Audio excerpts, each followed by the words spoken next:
I'd say that battery's dead. Let's see if we can bring it back to life. So yes, this battery is dead, but we're going to see if we can bring it back to life.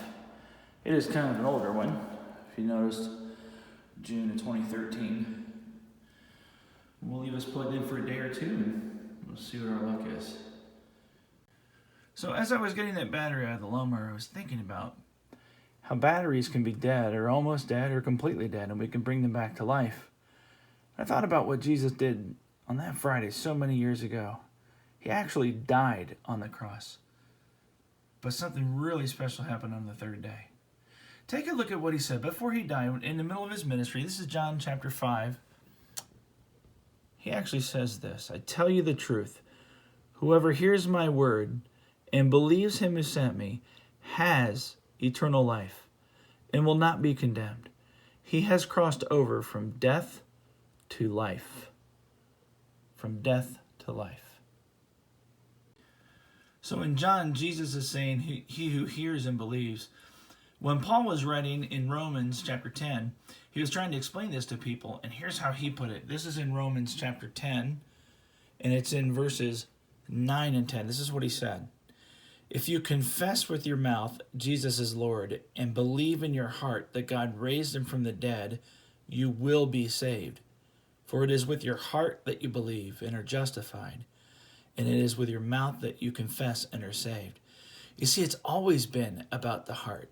It's not been about the outward expressions of religion, the things we do. Those flow from a heart that believes. It's always started with the heart. Now, this passage is near the very end of the Bible, almost to the very end. And John, this is the Apostle John, much later in his life, he's writing to churches, and he's wanting to encourage them. We call this letter 1 John. It's the longest of the 3 letters we have of his. And he concludes with this, and this opened my eyes and opened my heart when God wanted me to know that this is true and I can have eternal life. So 1 John chapter 5, verse 13. Look at this.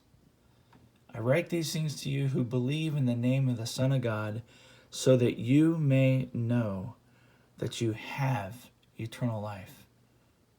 You may know that you have eternal life. Some people often refer to the Bible as God's love letter to us. He wrote to us to let us know about the love he has for us.